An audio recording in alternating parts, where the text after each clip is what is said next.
Olá pessoas queridas, sejam bem-vindas ao vídeo da IBN.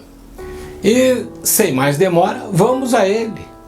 No vídeo anterior, eu discorri sobre a resposta de Pedro à pergunta que Jesus fizera aos discípulos. Depois que alguns disseram o que as pessoas pensavam de Jesus, o Senhor quer saber o que eles, os discípulos, pensavam dele. Pedro, sempre ele, toma a dianteira e responde a Jesus. A resposta, como disse anteriormente, foi algo vindo de Deus mesmo. Hoje sigo analisando um pouco mais sobre alguns detalhes interessantes que quero compartilhar com você. Portanto, fique atento e vamos juntos ao vídeo de hoje. Vamos lá!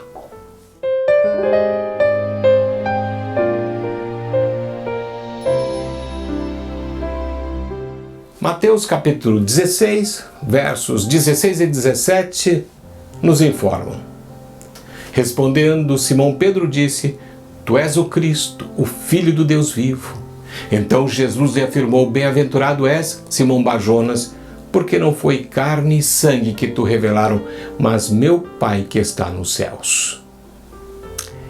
Bem, considerando alguns fatores, podemos dizer que Deus fez a notável declaração através de Pedro.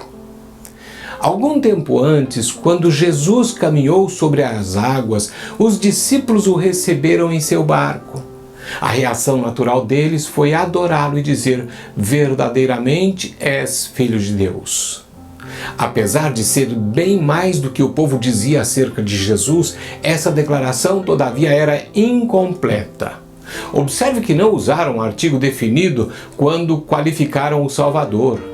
Não disseram verdadeiramente és o Filho de Deus. O que disseram poderia ser traduzido assim: verdadeiramente és um Filho de Deus. O conceito deles a respeito do Messias era o de um ser humano normal, tal como era Jesus. No entanto, que o Messias pudesse ser humano e ao mesmo tempo divino, isso os confundia, do mesmo modo que confundia os fariseus. Pouco tempo depois desta cena, em Mateus capítulo 22, verso 42, Jesus demoliu o sistema de pensamento religioso dos fariseus com uma simples pergunta: Que pensais vós do Cristo? De quem é filho? Responderam-lhe eles: de Davi. Sem dúvida se sentiram humilhados com uma pergunta tão simples, posto que qualquer menino judeu podia responder. Todos sabiam que Deus havia feito um pacto com Davi, de quem finalmente viria o Messias.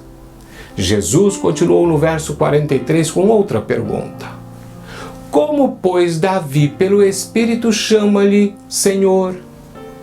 O Messias seria humano e seria filho, mas também era Senhor. Na verdade, já era Senhor antes de tudo, mesmo antes de Davi escrever o Salmo, cerca de 1000 anos antes do nascimento de Jesus. Os fariseus não se atreveram a responder, tampouco o fazem muitos dos ascéticos modernos que examinam as declarações do Messias. Se um judeu dissesse que um ser humano possuía a mesma essência do Deus único, isso seria considerado um ato de adoração ou uma blasfêmia desafiante. Não havia uma posição intermediária. Os discípulos sabiam que de forma coletiva Israel podia ser considerado filho de Deus, mas não que um deles fosse o único filho de Deus. Chegaram bem perto da verdade, mas não de forma completa, no episódio da adoração àquele que andou sobre o mar e veio ao barco onde eles estavam. Em Cesareia de Filipe, Deus interviu, pois desta vez Pedro declarou: Tu és o Cristo, Filho do Deus vivo. Ele não era um entre muitos falsos deuses, não era também um profeta hebreu imortalizado e nem tampouco uma superstição espúria erroneamente ligada à identidade de outra pessoa. Não, ele é o único. Demorou uns 3 anos para que os discípulos alcançassem essa declaração e era de fato importante que soubessem, pois isso vai além do que um simples crer. Pedro não disse: penso que és o Cristo, ou creio que és o Cristo. isso definitivamente não teria sido suficiente. As crenças podem mudar, a fé pode vacilar. Observe João o Batista. Ele batizou a Jesus e ouviu a voz de Deus desde o céu. Sim, o mesmo João que anos antes havia saltado no ventre de sua mãe diante da presença do Jesus que todavia não havia nascido. Sua fé foi provada ao máximo nos últimos dias de sua vida. Estava preso e antes de sua execução enviou os seus discípulos com uma pergunta para Jesus: És tu aquele que havia de vir ou esperaremos outro? Aquele que havia de vir era o termo para designar o Messias. Se naquele momento pudéssemos perguntar a João Batista quem era Jesus, certamente ele teria vacilado. As circunstâncias o fizeram titubear, pois as coisas não resultaram como ele esperava. A fé segue sendo necessária, mas a revelação divina é muito importante. Céus e terra passarão, mas não a palavra de Deus. O que Pedro disse foi palavra de Deus. Pedro foi simplesmente o canal. Conclusão, queridos.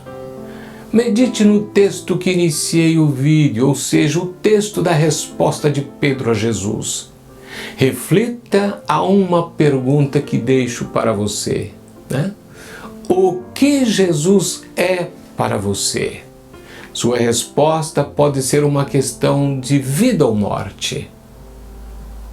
Deus abençoe a todos.